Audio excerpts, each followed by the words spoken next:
दोस्तों, जैसा कि आप सब जानते हैं कि कांग्रेस के कद्दावर नेता और वायनाड से एमपी राहुल गांधी को सूरत की कोर्ट ने 2 साल की सजा दी है, जिसके चलते उनकी लोकसभा की सदस्यता रद्द कर दी गई। यानी कि वो अब एमपी नहीं रह गए हैं और आगे आने वाले 6 सालों तक वो किसी भी तरह का चुनाव नहीं लड़ सकते हैं।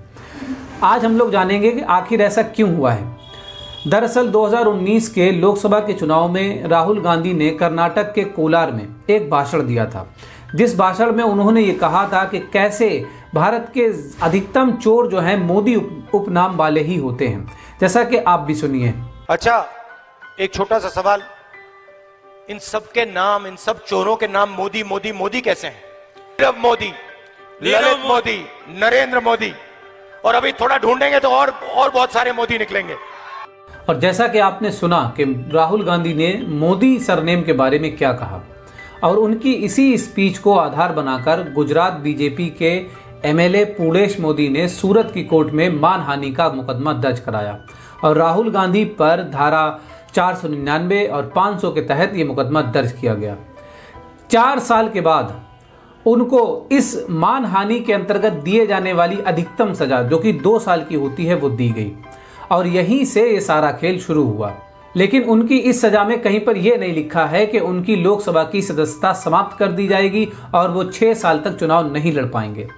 दरअसल राहुल गांधी की लोकसभा सदस्यता रद्द होने के पीछे भारत का एक एक्ट है, जिसे रिप्रेजेंटेशन ऑफ पीपल्स एक्ट, लोक प्रतिनिधि अधिनियम 1951 कहा जाता है, जिसमें यह कहा गया है कि अगर किसी एमपी एमएलए को 2 साल या उससे अधिक की सजा हो जाती है तो उसकी लोकसभा या विधानसभा की सदस्यता रद्द हो जाएगी और वो अगले 6 सालों तक किसी भी तरह से चुनाव नहीं लड़ सकता है।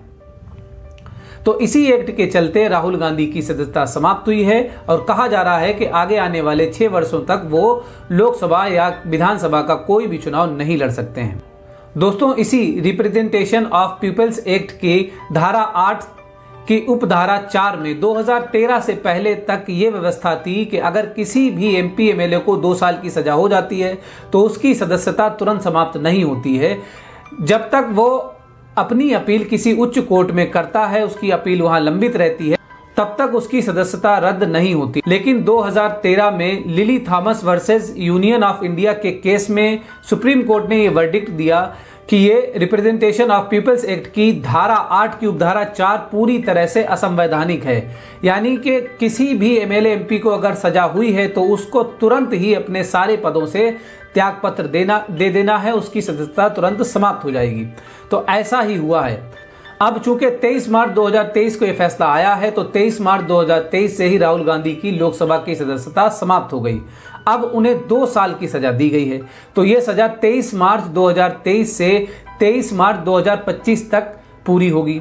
इसके बाद आगे आने वाले 6 सालों तक राहुल गांधी चुनाव नहीं लड़ सकते हैं। यानी कि आज से लेकर के 2031 तक राहुल गांधी चुनाव नहीं लड़ पाएंगे।